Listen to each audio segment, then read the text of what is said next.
Ассалаумағалейкум ағайын, армысыздар. Трасса Ленинский, Ақсу, Көктөбе, Курчатов 101 километр міне, Қарабұлақ деген табличка. Енді мына жерде соны міне,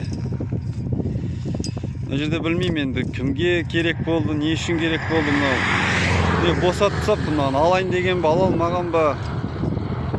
Осыны енді Жалтырдың азаматтары, енді Кеңтөбек ауылының азаматтары өз қаражаттарына бәрі қосылып, басшылар бар міне, ауылдың азаматтары.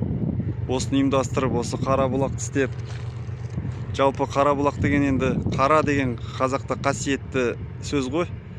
Қарабұлақ, қара шаңырақ деген сияқты. Енді осыған енді қалай айтса болады, вандализм дей ма, немене дейді мынаны, мен ұқпаймын енді. Кімге осы керек болды, не үшін керек болды енді. Бөтен ешкім емес шығар, сол өзіміздің адамдар ма деп ойлаймын, осы істеп кеткен. Мынаны міне жығайын деп жыға алмаған ғой деймін.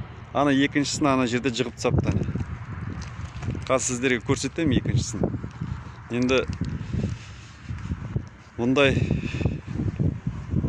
нәрсені енді қойайық. Одан кейін қадірменді ағайындар, мына трассаға бутылка, горилла, пиво, водка деген сияқты бутылкаларын лақтырмаңыздар, өтініш.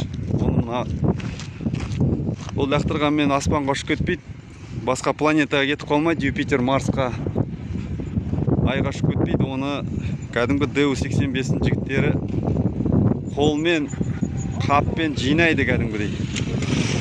Сондықтан сіздерге өтініш, сыртқа лақтырмаңыздар. Ішкен заттарыңызды, жаңағы баклажка, бутылкаларды машинаға сап, одан кейін әр аялдамада мусорный бачоктар бар. Соған салсаңыздар, нұр үстіне нұр болатын еді. Мына жолымызды таза ұстайық ағайын. Бүгін міне 31 шілде 23 жыл.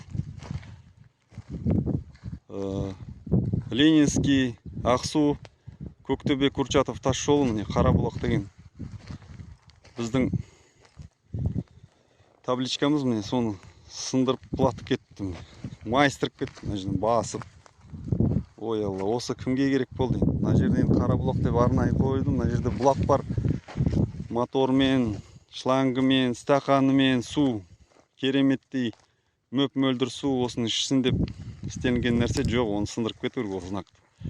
Ананы босатып құлата алмаған ғой деймін. Екіншісіне шығып кетті. Ал енді осы знактарды қарап жүріңіздер ағайын. Тұрған әдемі ғой, тұрмағаннан. Аман болайық. Осындай жамандықтар болмасын біздің елде.